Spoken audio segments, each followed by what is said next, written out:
คนมีเรื่องเล่าทำไงดี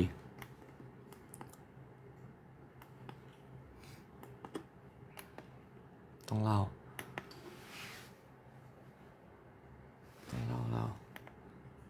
ทุกคนนี่มาทริปนี่อยู่คนเดียวที่จีนจะรอดไหมแล้วก่อนนะขอเปิดไฟก่อนตอนนี้แสงไม่รอดก่อนที่จะรอดเนี่ยตอนนี้หน้าไม่รอดแป๊บนึงทุกคนอย่าเพิ่งไปนะมากันยังมากันยัง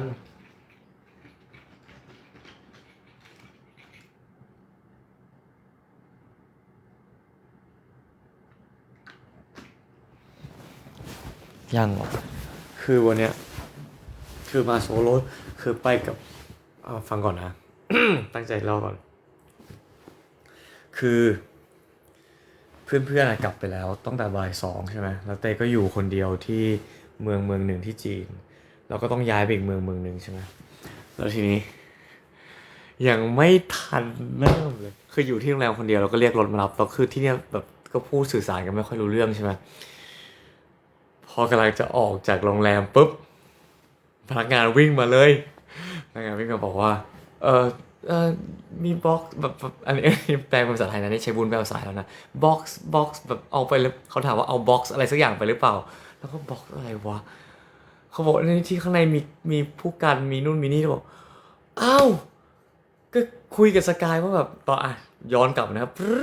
กลับไปตอนที่อยู่ในห้องนะพี่เตอันนี้เป็นโอ้ยสวยดีนะเขาให้เป็นของชำร่วยไหมสำหรับคุณเอากลับกันไหมนี่ก็คือคุยกันแบบแต่ขี้เกียจเอากลับมันหนักอะแต่เฮ้ยเปิดดูโอ้มันสวยมากเลยอะเอากลับเถอะเสร็จเอาเผื่อไปฝากใครอะไรก็เลยเอากลับก็ได้วะพื้นที่กระเป๋าไม่มีอุตส่าห์เอากลับให้แล้วนะอุตส่าห์ appreciate นะขนกลับปรากฏพอมาถึงกลับมาอันนั้นไม่ได้ให้เป็นของโรงแรมของโชว์แล้วเอากลับไปเลยใส่แพ็คกระเป๋าไปแล้วอ่ะแต่ก็กันเปิดรถที่กำลังจะออกไปสนามบินอ่ะรถที่เต้นั่งคนเดียวเต้ก็ต้องไปเปิดรถแล้วก็เอาของคืนเข้าไปเสร็จปุ๊บเอ้าแต่สกายถึงสนามบินแล้วสกายไปอีกลำหนึ่งสกายกลับไปก่อนแล้วเขาแล้วใครล่ะโจรอยู่คนเดียวโจรเหลือคนเดียวทำไงโจรทำไงโจรต้องจ่ายเงินก็เลยบอกว่าไม่เก็บเอาที่หลังจะติดต่อทางเมลแล้วเสร็จปุ๊บโหแต่คือประเด็นคืออะไรอยากได้ก็ไม่ได้อยากได้แต่คือนึกว่าเขาให้ก็แบบอุตส่าห์เอากลับคือเราเข้าใจป่ะทุกคนเราก็ไม่อุตส่าห์แบ่งที่ในกระเป๋าเพื่อเอากลับยังต้องมาโดนตามคืนเป็นขโมยคืนเข้าไปอันหนึ่งยังต้องจ่ายเงินอีกอันนี้เครียดละเสร็จปุ๊บขอพูดต่อเสร็จปุ๊บใช่ไหม ก็นั่งรถแท็กซี่ไปคุยภาษาอังกฤษก็ไม่รู้เรื่องก็ต้องใช้ Samsung Interpreter เป็นฟังก์ชันแปลภาษาของ Samsung คุยรู้เรื่องเลย S26 Ultra เสร็จปุ๊บพอไปถึงสนามบินก็เดินตอกแตกลงมามีเขาบอกให้ไปเกต7ก็เดินไปปรากฏเดินสุดทางมีแต่เกต6เกต7อยู่ไหนไม่รู้หาไม่เจอสรุปคือมันต้องเดินลงมาคือปกติที่ประเทศไทยมัน1 2 3 4 5 6มันก็เท่านั้นใช่ป่ะแต่เนี้ยคือถ้าลงไปอีกชั้นหนึ่งจะเป็น7 8 9 10 11 12เราก็ไม่รู้แล้วก็เดินหายนั่นนะข้างบนไม่อันนี้ไม่อะไรมากแค่เดินไกลเฉยหาไม่เจอเสร็จปุ๊บพอไปเช็คอินเอากระเป๋าโหลดวืบเข้าไปแล้วโอเครอดแล้วครับไม่รอดเขาพอเดินออกมาเขาตามบอกว่าเอ้ย security ขอเปิดกระเป๋านะแล้วบอกโอเคแต่ลืมไปกระเป๋าเราล็อกเขาก็เลยต้องตามเราเข้าไปด้วยคือที่เขาสายพานไปแล้วเราต้องตามไปเอาไปที่สายพานอีกสรุปก็คือเราก็ต้องพนักงานก็พาเราเดินอ้อมเข้าไปตรงที่เขาแบบโหลดกระเป๋าแล้วอะไปที่คลังเลยแล้วก็ให้เปิดกระเป๋าเช็คอีกทีหนึ่งเขาบอกมีอะไรอยู่ไม่รู้ปรากฏมีอะไรรู้ไหมทุกคนเป็นแบตที่แบบมันเป็นหวีอ่ะมันเราใส่หวีที่มันเป็นหวีไอออนประจุไอออนทำผมอ่ะต้องเอาออกไม่รู้อ่ะไม่รู้มันโหลดไม่ได้ก็ต้องเอาออก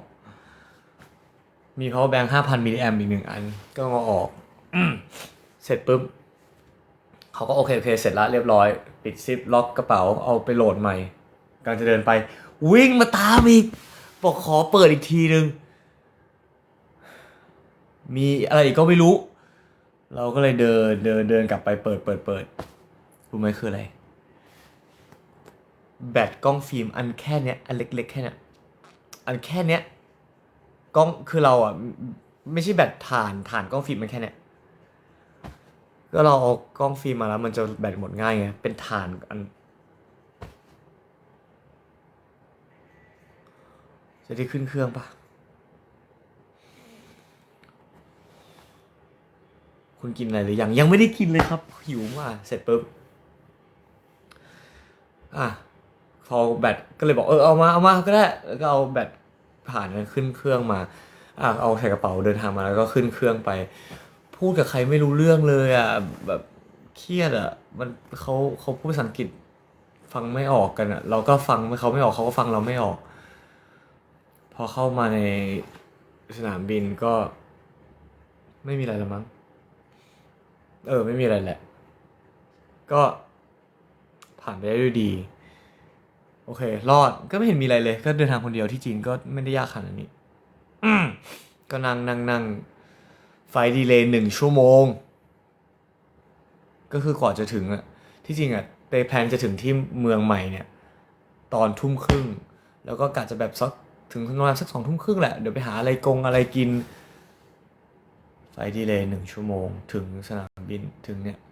ถึงนี่กลายเป็น2 ทุ่มครึ่งกว่าจะเดินออกมากว่าจะเข้าเมืองอีก1 ชั่วโมงทุกอย่างเป็นเสร็จถึงที่เนี่ย4 ทุ่มหิวมากยังไม่ได้กินอะไรเลย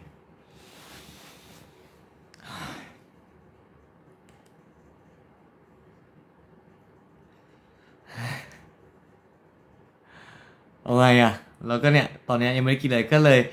สุดก็เลยนึกว่าเมืองนี้ตอนแรกจะมีอาหารกินเยอะๆหาก็ปิดหมดละพอถึงโรงแรมเขาบอกว่าที่โรงแรมนี้มีซูชิบาร์ที่เป็นพรีเมียมอร่อยเลยเราเลยรีบบอกเขาเช็คอินเดี๋ยวรีบไปกินซูชิเขาบอกว่า sorry เพิ่ง close ไป5 นาทีคือถ้าเจ๊คนขับรถอะขับเร็วกว่านี้หน่อยสัก5 นาทีนะได้กินละโอเคขอพักเหนื่อยโดยการอ่านคอมเมนต์แม่ก่อนครับ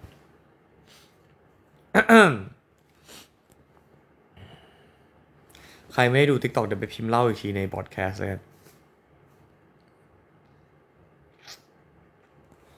แต่ไม่เป็นไรไม่ได้เรื่องอะไรเยอะมากถือว่ารอดอยู่อันนี้ตอนนี้ถือว่ารอดอยู่นะที่มาเดินออกมาที่จีนคนเดียวตอนนี้ยังรอดอยู่เรื่องแค่นี้ทำอะไรไม่ได้เกือบจะรอดแล้วคือขึ้นเครื่องบินออกจากรถรีแคปนะออกจากรถนะครับออกจากโรงแรมนะเกือบรอดปึ้งไปขโมยของเข้ามาจ่ายเงินคืนของจ่ายเงินปึ้งมาถึงโรงแรมมาถึงสนามบินโหลดแล้วตืดโหลดกระเป๋าแล้วนึกว่าจะรอดปึ้งมีของเอาออกของซึ่งประเด็นคือกระเป๋ามันโหลดเข้าสายพานไปแล้วไงมันยุ่งยากตรงนี้แหละที่มันก่อนจะเดินไปถึงที่ปึ้งขึ้นเครื่องมีปัญหาอะไรเครื่องดีเลย์ก็ไม่เป็นไรมันก็รอดแหละมันแค่ดีเลย์เองชั่วโมงเดียวแต่ที่ไม่รอดคืออะไรรู้ไหมครับทุกคนที่ไม่รอดก็คือเดินลงเครื่องใส่รองเท้าสลิปเปอร์ลงไปออกจากเครื่องพนักงานต้อนรับบนเครื่องบินยูชูที่เพิ่งซื้อมาใหม่เนี่ยไปมาซื้อชูที่จีนเพราะว่าตอนแต่งตัวตอนจัดกระเป๋าไม่มีเวลาเตรียมเสื้อผ้าก็เลยมาซื้อชูที่จีนซื้อรองเท้าที่จีนที่เขาดังๆปรากฏลืมชูสีเหลืองไว้บนเครื่องบินใส่สลิปเปอร์ออกมาจากเครื่องบินดีนะที่ออกมาแค่ประมาณ4-5 ก้าวแบบไม่ได้แบบนิดเดียวพนักงานตามมาเอาชู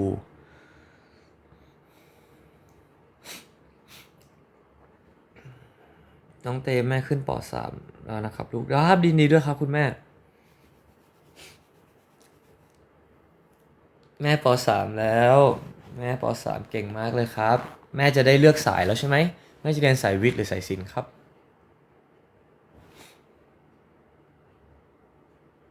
แม่ ม่ขึ้นป .5 แล้วลูกแม่ไปเรียนพิเศษหรือยังครับไม่เริ่มพิเศษหรือยังอืมแม่ครับ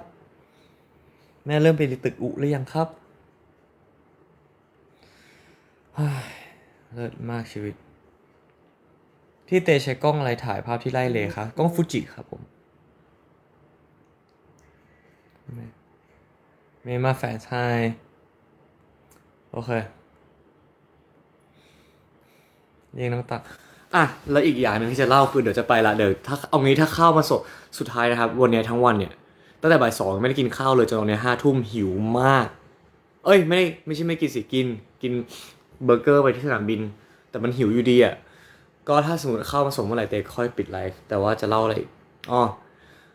จะเล่าว่าตอนแรกเนี่ยมาที่เต้ใบ้ว่าอยู่ดีก็มีไฟถ่ายรูปใช่ไหมเพราะเต้ซื้อกล้องใหม่มาเต้ซื้อกล้องใหม่มาแล้วเต้ไปถ่ายที่ไร่ที่ทะเลไปกับแจนอะแล้วสวยใช่ไหมเต้ก็เลยอยากทำโปรเจกต์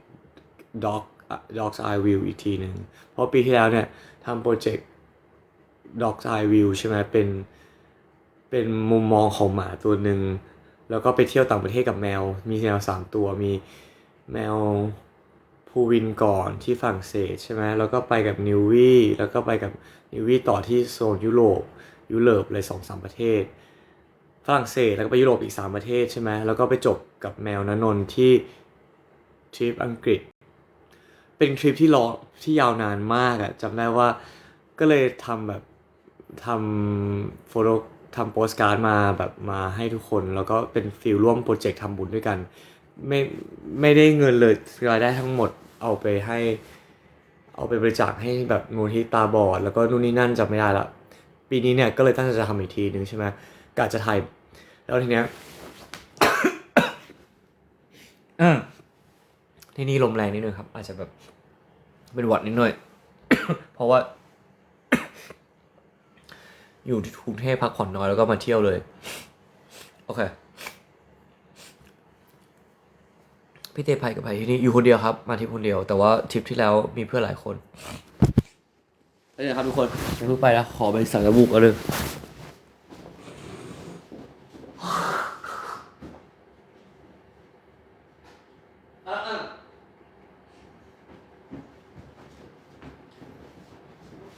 โอเคมาต่อก็ตอนแรกจะทำโปรเจกต์ Dogs Eye View ใช่ไหมแต่คราวนี้ปีนี้2026อ่ะตั้งใจจะทำเป็นแบบเหมือนถ่ายหมาด้วยกันอะไรเงี้ยเพราะว่าต้นปีไปเที่ยวกับสกายมาแล้วที่พีระมิดใช่ไหมแล้วทริปเนี้ยก็มีทั้งสกายทั้งสตางค์ใช่ไหมก็เลยคิดว่าอยากทำแบบเออเพราะสตางค์ก็ดูเป็นไทป์หมาเหมือนกันอะไรเงี้ยแล้วสกายก็เป็นไทป์หมาเหมือนกันใช่ไหมก็เลยคิดว่าจะเป็นแบบ Dog's Eye View ที่ถ่ายแบบเพื่อนด็อกด้วยกันอะไรเงี้ยปรากฏก็คือมาที่เนี่ยถ่ายรูปน้อยกว่าที่ควรจะเป็นเพราะว่าที่ไปทั้งหลายเนี่ยเหมือนแบบจองมากับเพื่อนๆหลายคนแล้วมันก็มาเวลาที่มันต้องเดินทางอะไรมันเป็นไฟล์บังคับว่ามันต้องเป็นเวลาหมายถึงว่าไปถึงสถานที่สวยๆอ่ะมันต้องเป็นเวลานี้ใช่ไหมแล้วส่วนใหญ่มันเป็นถึงตอนเที่ยงอ่ะแล้วแสงมันไม่ค่อยสวยเท่าไหร่ตอนที่ไปพระราชวังต้องห้ามไปแบบอะไรเงี้ยก็ตอนที่ไปพระราชวังต้องห้ามอะไรเงี้ยไปตอนเที่ยงพอดีไงแสงก็อยู่บนหัวมันก็เลยถ่ายเลยได้รูปไม่ค่อยก็เลยไม่ค่อยถ่ายรูปกันแล้วมันร้อนมากใช่แล้วก็โดยรวมโดยทริปนี้นะครับโดยรวมของทริปนี้นะครับตอนเดินถ่ายรูปนะครับไม่มีสตางค์เลยสตางค์ไม่เอาอะไรเลยไม่ถ่ายรูปไม่อะไรเลยไม่เดินด้วยกันด้วยไม่เพราะเต้กับสกายเป็นสายแบบว่าเดินช้าไงหมายถึงว่าพอถึงที่อะไรก็ชอบหยุดถ่ายรูปนานๆถ่ายนู่นถ่ายนี่อะไรเงี้ยแล้วตังเขาอาจเป็นแบบการเดินเที่ยวแบบตังเป็นอีกแบบหนึ่งแต่เราจะเดินเร็วไปเร็วอะไรเงี้ยไม่เจอไม่อยู่ไม่เคยอยู่ด้วยกันเลยไม่มีเลยไม่เคยมีตังหมดปิดโปรเจกต์ Dog Eye View ถ่ายมาด้วยกันเพราะมีแต่ลูกสกาย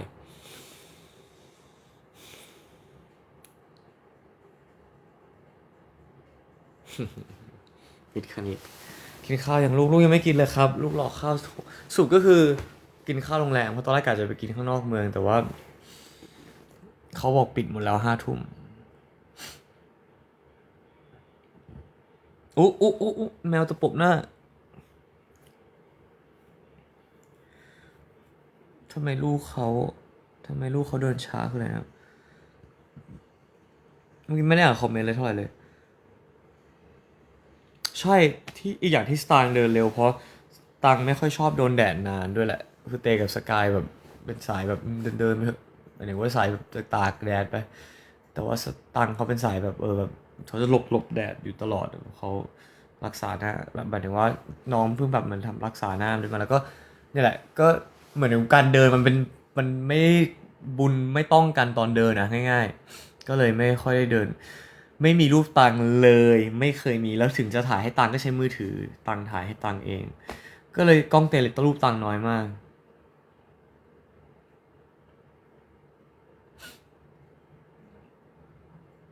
ถ้ามีรูปตังก็คือถือว่าเป็นแจ็คพอตนะครับพี่แต่จำน้องที่หนีแม่มาได้ไหมน้องหนีแม่มาตอนไหนนะขอเล่าอีกเรื่องหนึ่งด้วยตอนแรกตั้งใจจะspace ใน X แต่ว่า X ของเตอัปเดตเวอร์ชันใหม่มาสเปซตรงไหนไม่รู้ทำไม่ได้ละนี่เตทำโคมไฟหรือยังทุกคนโคมไฟนั้นเห็นมันเป็นรางใช่ไหมที่มันเลื่อนๆคือเตกับสกายไม่ได้ปิดไม่ได้เฮ้ยเดี๋ยวมันมีเรื่องเอางี้เดี๋ยวจะมาเล่าไลฟ์เรื่องทั้งหมดใน X อีกทีละกันเพราะเรื่องมันเยอะมากอาจจะรอมาไลฟ์อาจจะรอมาพร้อมกายกับตังอะไรเงี้ยเดี๋ยวว่ากันแต่ว่าอันนี้เล่าเรื่องคร่าวๆก่อนนะเรื่องไหนรอเล่าพร้อมกายเดียวเรื่องโคมไฟค่อยเล่าพร้อมกายดีกว่า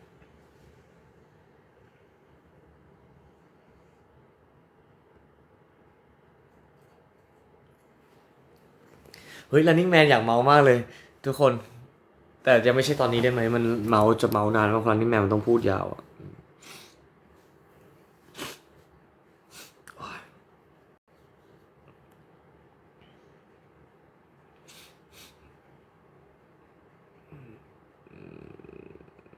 โอเคก็งั้นเดี๋ยวพรุ่งนี้เนี่ยเต้ก็จะอยู่ทริปเที่ยวคนเดียวประมาณ2 วันครับทุกคนเป็นกำลังใจให้รอดด้วยนะนี่วันนี้ตอนแรกที่จริงเป็น2 วันครึ่งคือตอนแรกนึกว่าวันนี้จะออกไปตะลุยตอนกลางคืนไม่เอาละไม่เอาแหละมันฝนก็ตกดึกก็ดึกข้าวก็ยังไม่ได้กิน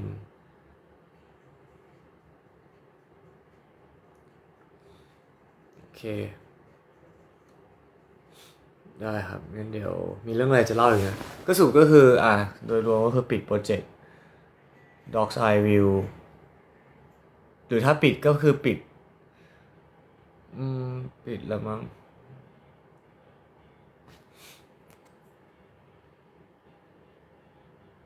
เรื่องกุ๊กกูไหมนอนคนเดียวกุ๊กกูไหมเดี๋ยวค่อยเล่าครับแต่ว่าตอนที่อยู่กันที่ที่มากับเพื่อนๆก็มีอยู่เนี่ยค่ะอยากถามอะไรไหมพี่เต้อยู่วัดเหรอคะพี่พี่บีหรือเปล่าที่อยู่วัดพี่เต้อยู่โรงแรมมันเหมือนวัดหรือไงคือเหมือนวะเหมือนจองตั้งแพงเหมือนวัดเซ็งจบคุณทำรูปหัวใจได้ไหมได้ครับ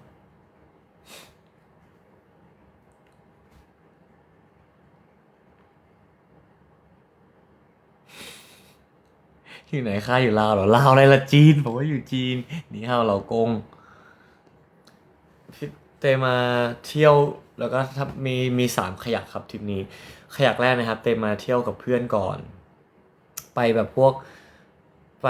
เป่ยจิงครับไปพระราชวังต้องห้ามไปกำแพงเมืองจีนไปวัดไปอะไรเงี้ยแล้วก็ไปปะอะไรนะวังฤดูร้อนใช่เสร็จปุ๊บขยักที่2เนี่ยเต้ก็มาเที่ยวคนเดียวต่ออีก2 วันแล้วเสร็จนั้นเต้ก็ทำงานครับไปทำงานที่เซี่ยงไฮ้บ๊ายบายไปละ coming นี่ให้ดูห้องน้ำ wait a minute coming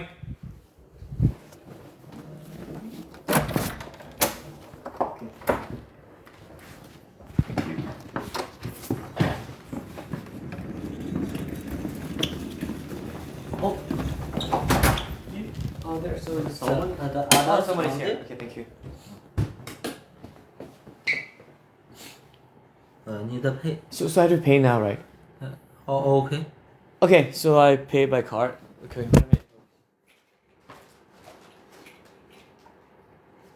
Sure.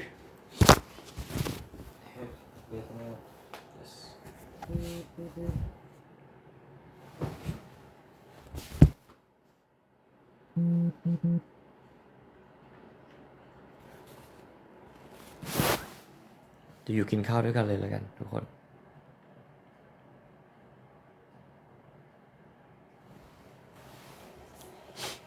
Is it okay? Thank you.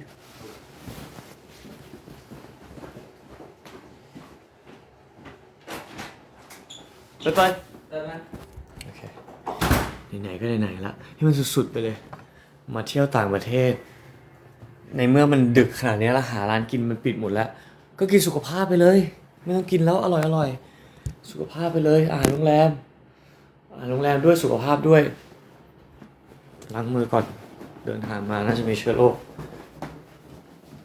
ห้องน้ำสวยไหมทุกคน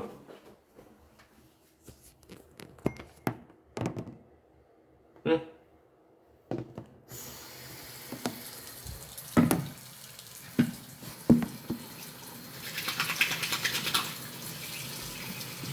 What is this? ยี่ห้อดีด้วยนะเนี่ยเดี๋ยวจะใช้ให้หมดเลยเดี๋ยวใช้ทั้งตัวเลยเพราะมันคือบอดี้โลชั่นนี่ล่ะประเด็นคือสบู่อยู่ไหนอะนี่เหรอยี่ห้อบอรอดอด้วย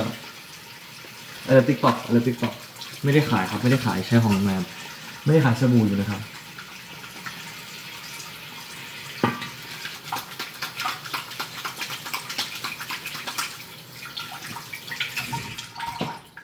ที่จริงอะเตยอยากไปตัดผมก่อนมามากเลยเพราะว่าผมเตยยาวมากแล้วทุกคนดูดิแล้วจอนเตยเป็นคนผมอยากสกใช่ไหมถ้าผมยาวมากจอนมันจะหยิกถ้าจอนหยิกก็จะเป็นหนังที่แอคชั่นใช่ไหมนี่มันจอนวิกอุ๊ยตายห่าเปิดยังไงออกจะได้แล้ว Oh my god. Here's my food. Okay.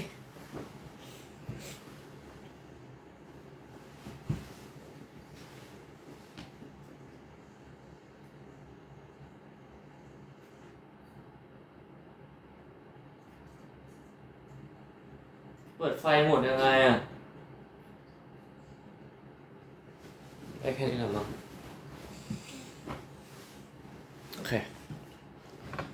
คนมาจะเริ่มกินแล้วนะเฮ้ยเดี๋ยวมันไม่ชวนกินตรงนี้วะกินนี่ดินี่ทุกคนมาเลยนะครับนี่เอามาดูวิวด้วยกันอ่ะใครยังไม่กินข้าวมั่งไปกินเป็นเพื่อนเสิร์ฟครับ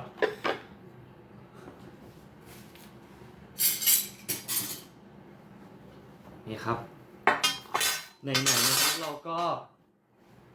ไม่ได้กินอาหารท้องถิ่นแล้วนะครับ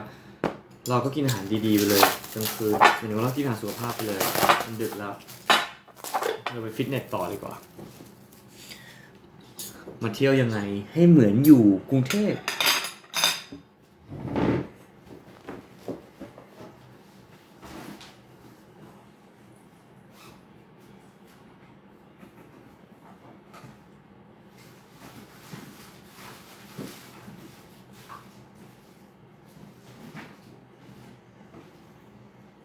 ทุกคนอย่าเพิ่งไปนะ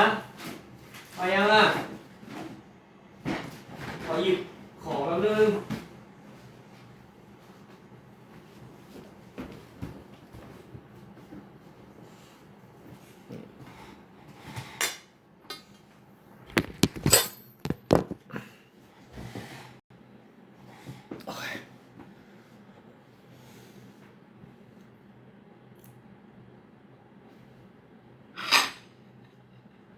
นี่สลัดนี่แซลมอนนี่ซุปฟักทองแล้วก็อันนี้เอามาจากบ้าน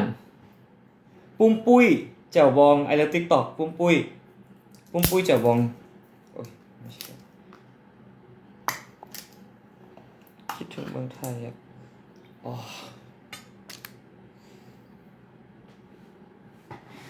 เดี๋ยวขอดูดิอันไหนดีกว่าครับอันไหนดีกว่า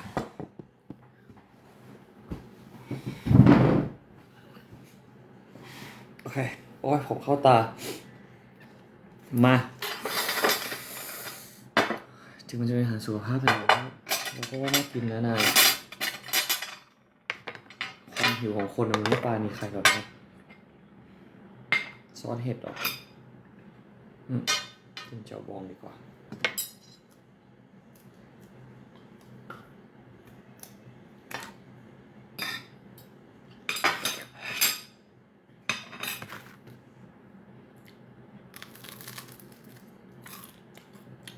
ขนมปังจิ้งเจียวบองได้ปะ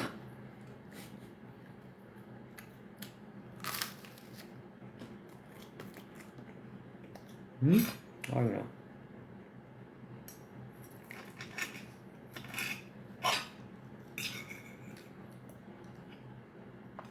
ชิมออริจิก่อนแล้วกันนะใส่ซอสเห็ดก่อน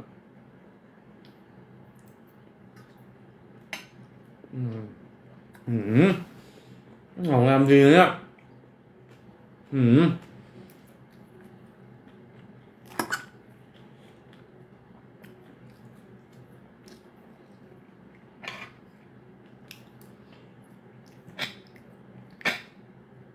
ใครจะเอาบองที่ผักหน่อย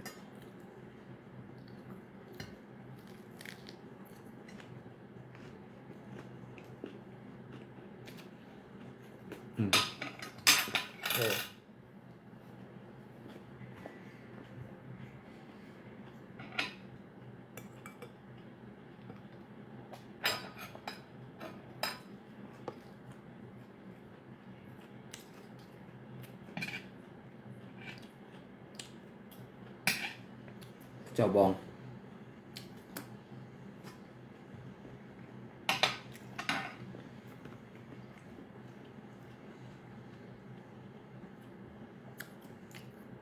แต่พรุ่งนี้บอกนะว่าสนุกหรือเปล่าพรุ่งนี้จะไปเที่ยว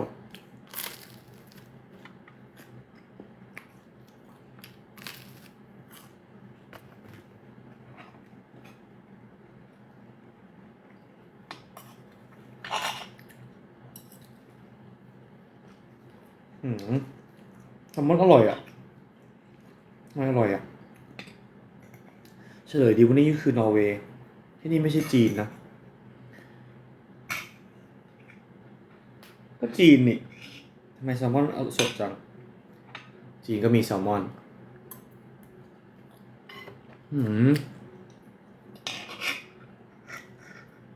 แซลมอนทำไมมันดีอ่ะปั้นแซลมอนมันเป็นของเบสิกมากเลยที่แบบมันไม่ค่อยเจออะไรเป็นวิเศษวิโสแล้วทำไมแซลมอนที่นี่มันไม่คาวมันสดมันฉ่ำมันจุ๊ยมันอะไรไม่รู้ของมันอ่ะมันไม่แบบไม่ร่วนมากก็ไม่เปียกมากไม่รู้มันดีมากหรือเขาย่างมาดีมั้ง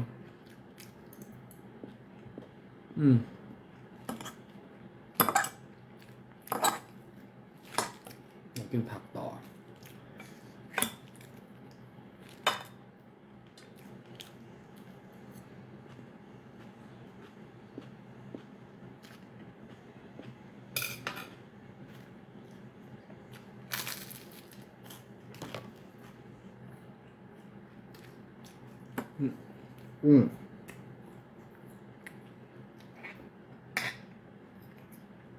กินเจียวบอง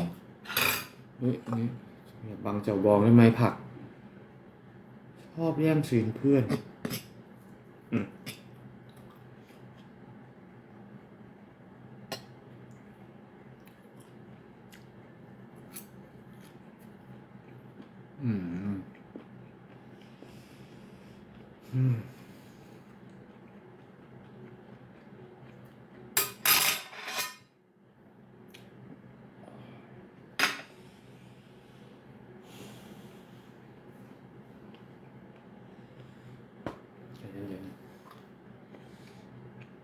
อืมนี่จะวางเป็นอย่างนี้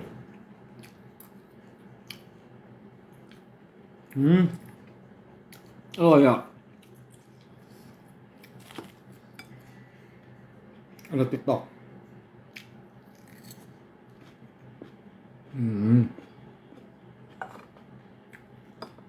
อะโควันโดกินกับจ่วบองได้ปะ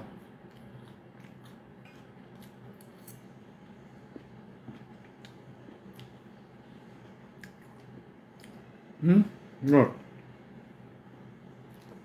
แมงโก้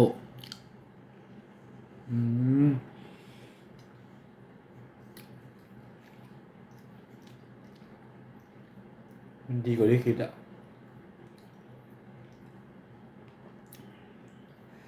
เฮ้ยมะม่วงทำให้ทุกอย่างไลท์ขึ้นมาเลยเมื่อกี้หมายว่าเหมือนฟิลปิดจบแต่มันยังไม่จบไงเหมือนฟิลมันจะปิดจบแล้วอะเหมือนแบบตอนแรกกินแบบเค็มๆแจ่วบองแซ่บๆนู่นนี่นั่นแล้วอยู่ดีพอมีมะม่วงขึ้นมามันก็มันทุกอย่างมันแบบเหมือนสว่างวาบขึ้นมา มะม่วงดีมากเลยอะ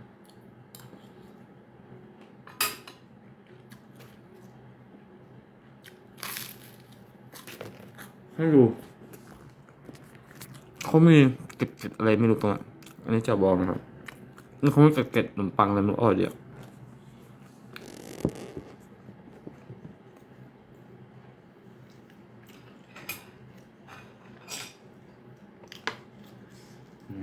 กุ้งอีกสักคำนึงใส่แจ่วบองอีกโดนมั้งไหมเนี่ยถามจริง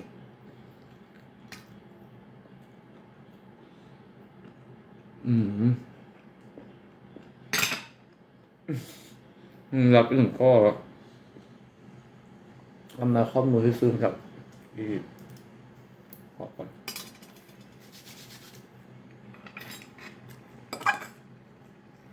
ไข่เลย1 ซี่ครับ1 ฟอส1 ครึ่งครับครึ่ง 1ครับ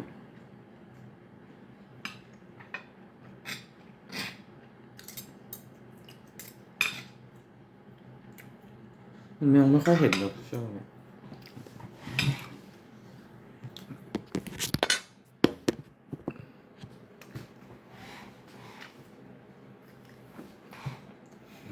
มันเหมือนเดิมแหละเอาไฟมันลงที่เดิมให้ดูวิวดีกว่า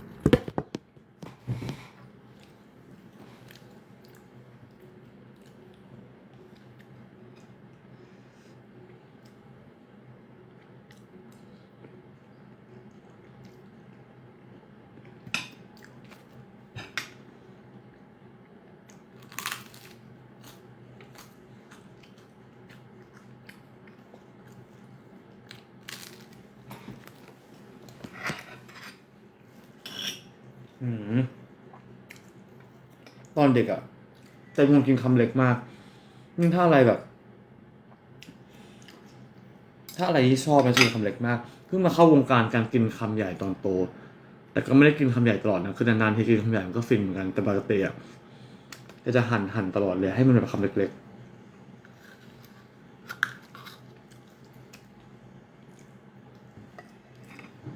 เพราะรู้สึกว่ากลัวหมดเร็ว2คือกินคำเล็กแล้วมันรู้สึกอร่อยกว่าแล้วแบบ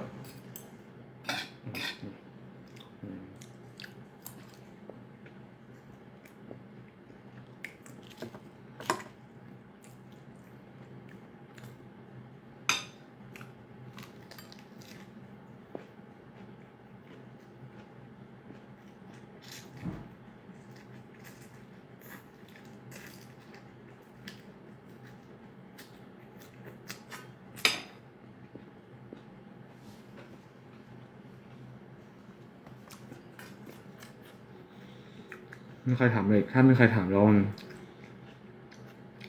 ก็อาจจะช่องจริงไหมครับมีช่องปลอมด้วยเหรอครับขอบคุณสำหรับบ้านครับอุ้ยช่วงนี้ที่นี่ฝนตกพอดีขอบคุณสำหรับที่พักนะครับอืมอืมทำไมมันถึงกินกับของคาวแล้วมันอร่อยได้งงอ่ะเราแก่แล้วก็เลยกินมะม่วงกับ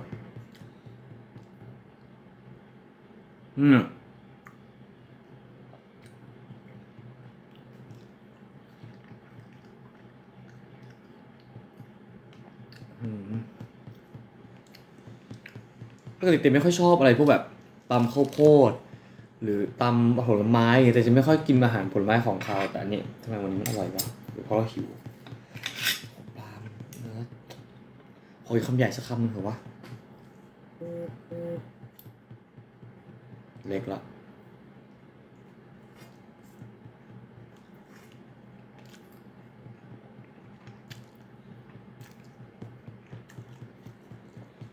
ปกติไม่กินหนังด้วยนะนี่คือปกติแต่ช่วงนี้ไม่ปกติเลยมีทำอะไรทำแต่ละไม่ปกติปกติไม่กินหนังจะทิ้ง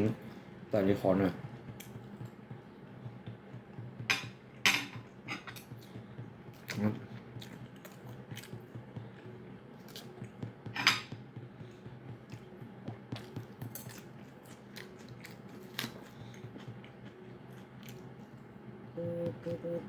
อืม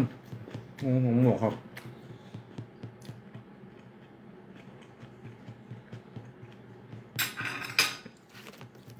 อยู่กับใครโซโล่ทริปครับอยู่คนเดียวครับ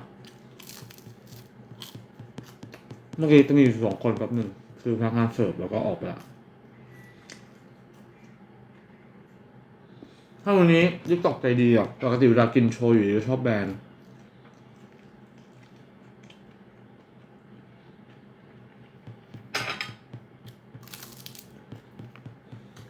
เข้าใจนานนี้ทุกอย่างคือเรื่องอะไรตอนนี้ทำอะไรตอนนี้มาเหรอตอนนี้ครับ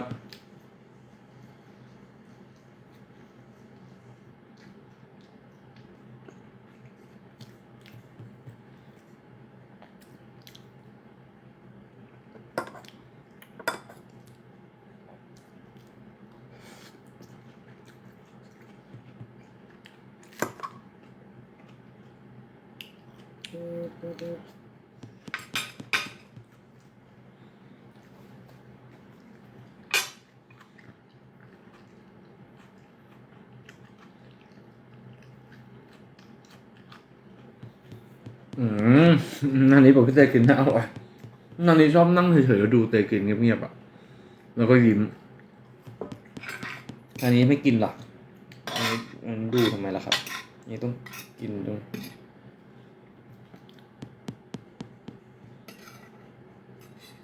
จมน้ำ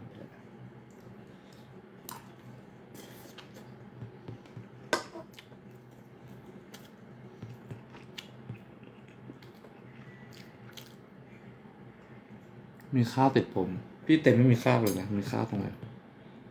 อ๋อไม่มีข้าวอ๋อขนมปังนะ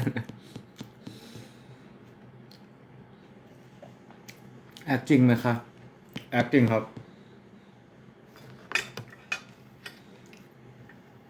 แอคจริงเวล่ะครับแอคใหญ่เลย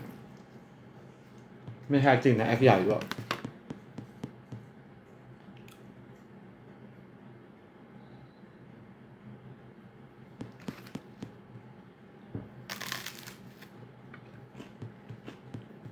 แอคใหญ่เลย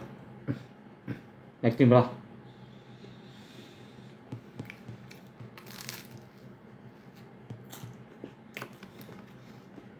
ทำไมดีอ่ะอยากเก็บกินพรุ่งนี้อ่ะเพราะเอามาแค่ใน1 อันแล้วก็ไตปลาย1 อันติ๊กต็อกไม่ได้ขายของไม่ได้ขายของในติ๊กต็อกเก็บยังไงดีอ่ะมันเก็บไปได้ไหมทุกคนอันเนี้ยไม่ได้ขายของติ๊กต็อกเก็บไว้ได้ไหมครับทุกคนหมายถึงว่าถ้ามันเปิดฝาไว้แล้วอ่ะเก็บไว้ได้เพราะปกติกินหมดทุกครั้งนะแต่ว่าอันเนี้ยไม่ได้ขายของติ๊กต็อกแต่ว่าอันเนี้ยมันมีอันเดียวไงอยากเก็บไว้เผื่อพรุ่งนี้ไปเจออาหารแล้วอยากใส่อีกอะเก็บได้ใช่ไหมครับขอบคุณสำหรับเคกครับข้าวตามด้วยหวานน้ำจิ้มของน้ำจิ้มที่เขาอุตส่าห์ทำว่าเชฟเขาจะเสียใจขนาดไหนเขาอุตส่าห์กวนน้ำจิ้มมาต้องเป็นเคี่ยวเป็นชั่วโมงไหมเนี่ยเราไม่กินเลยเรากินแต่จอบองซอสของเขา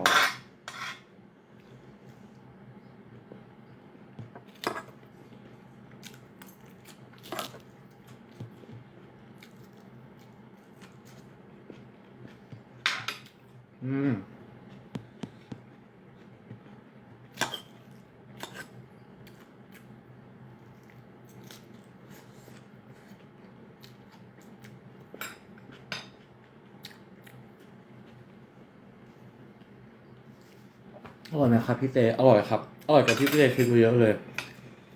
ตอนแรกไม่ได้คาดหวัง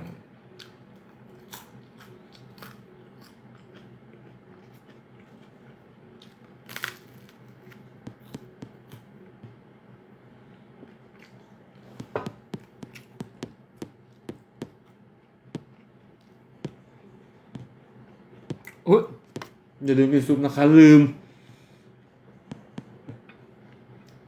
แปรนแปรนขอบคุณสำหมกชาครับลืมกินซุปจริงๆด้วยขอบคุณนะครับยังไม่กินสักคำเดียว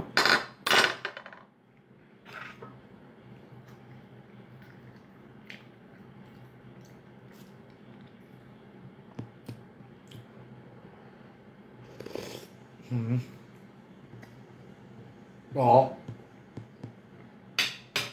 ร้อน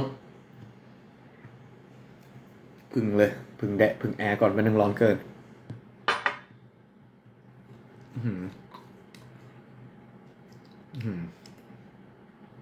ลิ้นเป็นลิ้นเป็นสากแล้วเนี่ยลิ้นเป็นตุ่มแล้วเนี่ย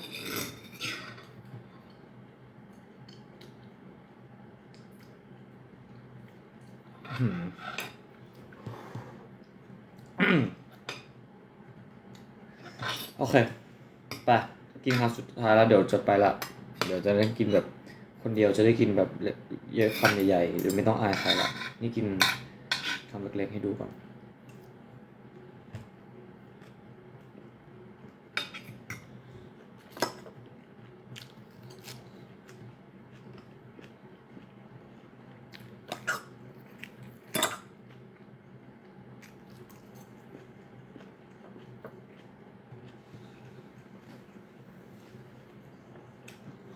เพื่อนครับอืม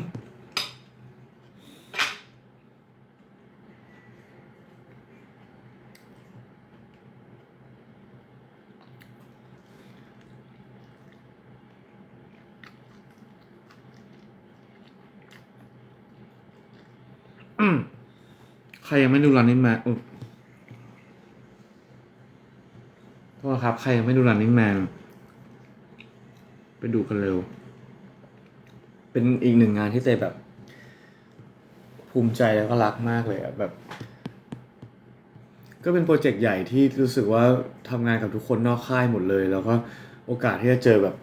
แคสเนี้ยรวมกันมันเป็นไปได้ยากมากแต่ว่ามันก็เกิดขึ้นแล้วตั้ง10 EP เนี่ยแล้วก็ทุกครั้งที่ไปถ่ายเนี่ยยอมรับเลยว่ามันช่วงนี้จะทำหลายอย่างมากใช่ปะทุกครั้งที่ตื่นไปถ่ายอะไม่อยากไปเลยเพราะว่ามันรู้ว่ามันจะเหนื่อยมากมันแบบไม่หมายถึงว่าไม่ได้คือรักรายการนี้มากแต่คอก็ไม่อยากไปที่หมายถึงว่าแบบเก็ตป่ะทุกคนพอเราคิดว่าเราตรงนี้ต้องตื่นมาแบบเราต้องตื่นมาทำอะไรที่มันเหนื่อยมากมันจะแบบแล้วเราทำอย่างอื่นมาด้วยสมมติวันก่อนๆได้ถ่ายสกาเลตฮาร์ทำนู่นทำนี่มาเราก็อยากจะพักร่างถูกปะแล้วแบบเราก็เครียดเรื่องด้วยที่แบบว่ามีแฟนมีกับโพกสังด้วยก็จะไม่ทันด้วยไหนก็มีถ่ายแบบมาหาเครื่องบินอีกมันก็เลยทำให้เรารู้สึกว่าแบบทุกครั้งที่ไปจะตั้งธงว่าแบบวันนี้กูจะไม่เล่นกูจะเล่นเบาๆกูจะแบบมันเหนื่อยกูจะเซฟร่างกายไว้อย่าให้เจ็บนะเดี๋ยวแบบมันทำงานอื่นไม่ได้แต่ทุกครั้งพอแบบไปถึงหน้างานอ่ะก็จะเป็นโรคต้องทำให้มันแบบเป็นบ้าเป็นคลั่งตลอดเลยอะไม่รู้ทำไมเหมือนกันแต่มันก็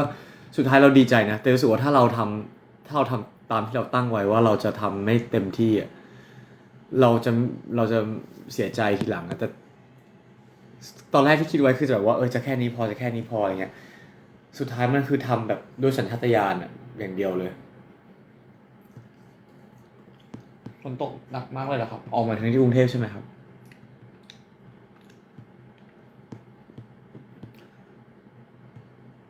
โอเคงั้นเดี๋ยวมาคุยต่อเดี๋ยวขอกินก่อน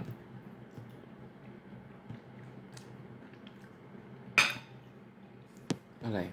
แกงเหลืองยังไม่ได้กินแกงเหลืองพี่เผือกเลยครับทุกคนสนุกมากดูทั้งรู้ทั้งขำชีวิตเด็ดขอบคุณมากครับจะบอกอีกอย่างหนึ่งที่เตดีใจคือแบบเวลามีคนมาบอกว่าดู Running Man เนี่ยแต่แบบเวลางานที่เราตั้งใจทำแล้วคนแบบมาดูแล้วมาเจอเราแล้วมาทักทายเราอะไรเงี้ยเราจะรู้สึกแฮปปี้มากๆวันนั้นเตไปฟิตเนสใช่ไหมไปกับสกายนี่แหละ แล้วก็มีน้องแต่เคยเล่าให้ฟังแล้วปะที่มีเด็กๆตัวเล็กๆคนหนึ่งเดินมาแล้วก็แบบโอ้ยพี่เตตะวันใช่ไหมครับแล้วแบบเหมือนแบบเราไม่คิดว่าเด็กน้อยเนี่ยจะรู้จักเราแต่คิดว่าน้องน่าจะดู Running Man แน่เลยแต่ใจหนึ่งก็คิดว่าหรือว่าเอ๊ะหรือเขาดู Dark Blue Kiss กันแน่ก็เลยไม่แน่ใจก็เลยยังไม่อยากอาจจะไม่อยากสรุปตอนนี้เลยเราจะดู Room Alone ก็ได้เขาจะไปดูเราจะดู Five Live อะไรเงี้ย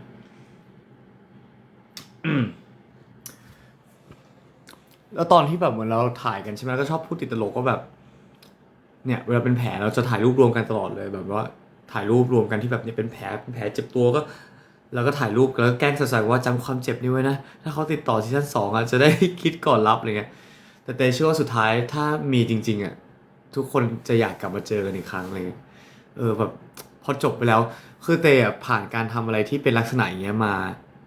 หลายทีแล้วเหมือนกันเช่นแบบตอนเป็นดัมเมเยอร์ก็คล้ายๆอย่างเงี้ยคือ มันเป็นประสบการณ์ที่ตอนทำอ่ะมันเหนื่อยมันผ่านความยากลำบากมันอะไรเงี้ยแต่สุดท้ายอ่ะมันเลยพอจบแล้วอ่ะมันก็ทำให้เราแบบ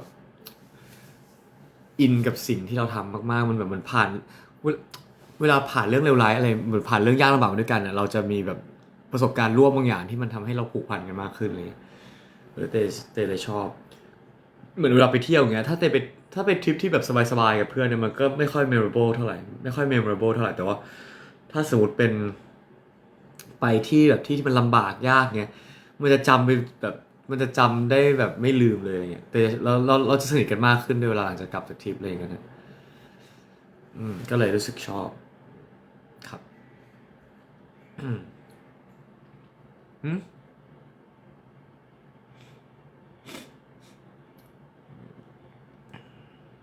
ดีใจแล้วที่เต้อารีวิวอะแล้วกับพี่เผือกตอนหลังอ่ะแบบน่ารักมากเลยอะเต้แบบคือเต้สนิทใจกับพี่เผือกสบายใจพี่เผือกเร็วมากที่เต้เคยบอกว่าอาจจะเป็นเพราะเราเหมือนเขาแบบพี่เผือกคล้ายๆเพื่อนตอนสมัยมัธยมอะไรเงี้ย ที่เราเนิร์ดเหมือนกันคุยเรื่องเดียวคุยกันเข้าใจอะไรเงี้ยก็เลยทำให้หนูดูพี่เต้เล่นจะร้องไห้เลยขอบคุณครับพอแม่หนูหันหอมไปด้วยใช่ไหมตอนดูขอบคุณนะแล้วก็ดีใจโอ้ขอบคุณครับแซลมอนหมดพอดีเลยเอามาจิ้มเดี๋ยวบอกอีกทีได้ไหมปลาวานอยู่ไหนแล้วหายไปละอย่าให้เจอนะครับปลาวาน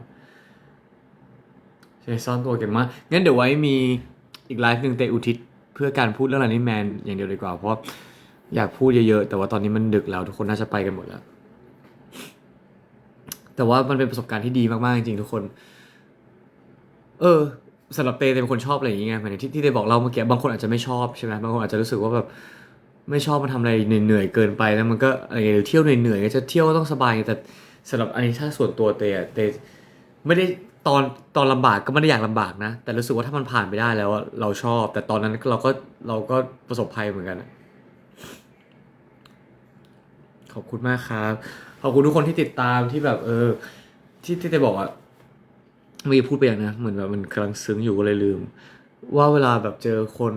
ที่มาทักเราว่าดู Running Man แล้วเขาอยู่กันเป็นครอบครัวเขามากันแบบมีพ่อแม่ลูกแล้วก็พ่อก็สะกิดเรียกให้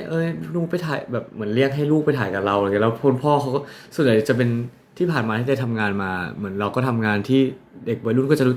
ส่วนใหญ่จะเป็นเด็กวัยรุ่นที่รู้จักเราอะไรใช่ไหมครับ ก็จะเป็นแบบน้องๆมาขอถ่ายรูปเลยแต่เนี้ยบางทีมีคุณแม่มาขอถ่ายรูปหรือคุณพ่อมาถ่ายรูปเนี่ยเลยแบบเลยไม่ชินอ่ะมัน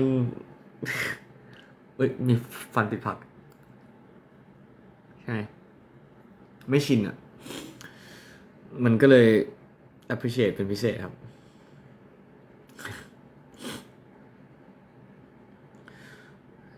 ให้ถึงจู้ไหมอ๋อทุกคนครับ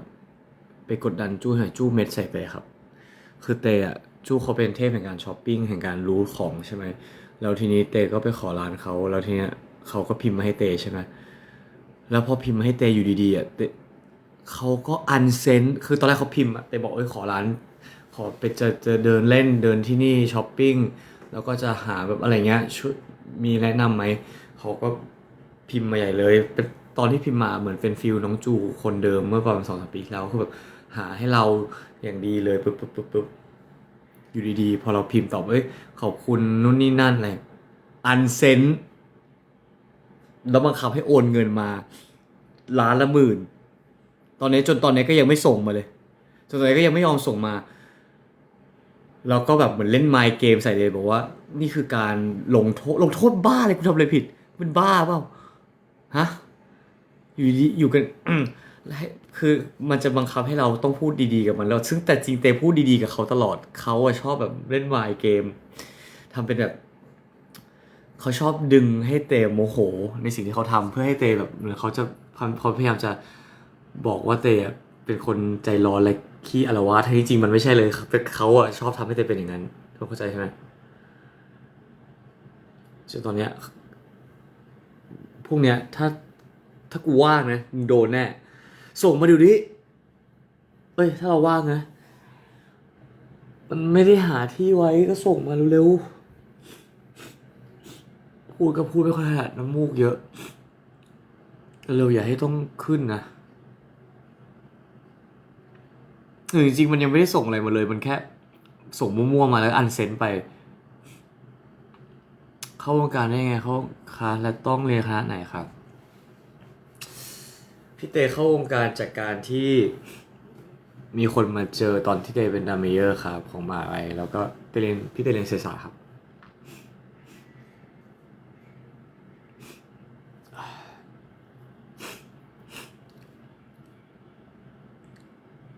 แม่จะขึ้นป .6 แล้วแม่เตรียม entrance แล้วใช่ไหมครับอย่าลืมสอบ GAT-PAT GCAT TCAT มี CAS อะไรนะครับหารีวิวใน TikTok เองเลยค่ะ มันมีได้ใช่ไหมอะคือแต่กลัวแบบมันได้แหละแต่ก็ปกติหาติ๊กต็อกแหละแต่ว่าจู้ชอบมีร้านลับๆที่เขาคัดมาแล้วไงได้เดี๋ยวหาในติ๊กต็อกเองก็ได้ถ้าเขาไม่ให้อย่าไปยอมพูดจาดีๆกับเขาเลยน้องเต้ครับสวัสดีครับ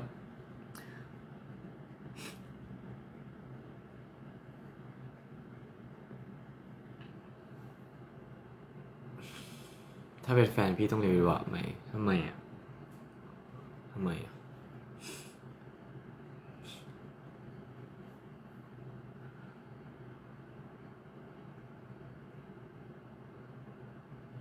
สุดปิดไฟได้ไหมครับวันนั้นเดี๋ยวค่อยเล่าอีกทีได้ไหมงั้นเล่าเลยก็ได้สุดคือวันนั้นไม่ได้ปิดไฟครับเตกับสกายพยายามจะเห็นมันเป็นรางเลื่อนใช่ไหมพยายามจะเลื่อนรางของไฟให้มันมาทางเนี้ยแต่มันเป็นกลไกที่เป็นแบบเหมือนสายที่มันดึงแล้วมันเลื่อนได้แต่ทำไงก็เลื่อนไม่ได้เตก็เลยแบบเออดูแลนี่แมวสุขมากขอบคุณนะครับเลิฟเลิฟครับ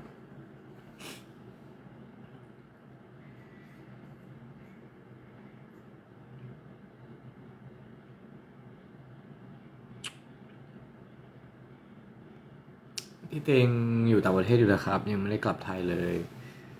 พี่เตลามาคือพี่เตลาไปเที่ยวไว้แล้วทีนี้พอตอนแรกอะพอแพลนลาไปเที่ยวไว้แล้วมันมีแกลบตรงกลางต้องกลับมาแล้วก็บินกลับมาที่เดิมอีกพี่เตก็เลยขออยู่ยาวคนเดียวเลยเป็นการ challenge ตัวเองรอบสุดท้ายนะครับในการมาเที่ยวประเทศจีนคนเดียวเพราะเต้รู้สึกว่าเที่ยวจีนน่าจะยากกว่าที่เต้เคยไปเที่ยวที่อื่นคนเดียวพี่เต้เคยไปลาวคนเดียวหรือเวียดนามคนเดียวอาจจะไม่ยากเท่าที่นี่อะไรเงี้ยเพราะที่นี่แบบน่าจะแบบเมืองใหญ่แล้วก็ไม่รู้ว่าลองทดลองดูญี่ปุ่นแต่ก็ยังไม่เคยเที่ยวหรือญี่ปุ่นแต่เคยเที่ยวคนเดียวแล้วได้เดี๋ยวพรุ่งนี้เต้มาอัปเดตอีกทีนะทุกวันเดี๋ยวเต้จะเที่ยวจีนคนเดียวยากใช่ไหมทุกคนอย่าคูลดิ สื่อสารยากไหมแต่เตมี interpreter ใน Samsung อะได้ใช่ไหมพี่เตเห็นแมวตัวนี้ยังเลยนันนี้ได้แมวแล้วเหรอครับเดี๋ยวเตตามไปดูเพราะว่าเหมือนเพิ่งคุยกับสกายเรื่องนี้ไปเองเรื่องว่านานนี้ได้มีแมวหรือสักอย่างหนึ่งอะคนจีนทำไมนะมีคนคอมเมนต์อะไรอ่านไม่ทันพี่เตรีวิวพี่ใบเฟิร์นโอ้โหรีวิวใบนี่คือแค่นี้ไม่ได้ต้องชั่วโมงหนึ่งจะนอนแล้วนะบ๊ายบายครับกุณนายครับ เดี๋ยวพี่เตไปอาบน้ำนอนแล้วดีกว่าพี่เตไปยิมแป๊บหนึ่งด้วย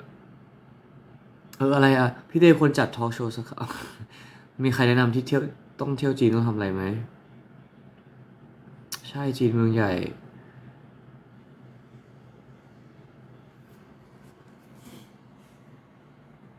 โอเคหนีแม่มาเลย อย่าให้แม่รู้นะปรากฏแม่ดูไลฟ์อยู่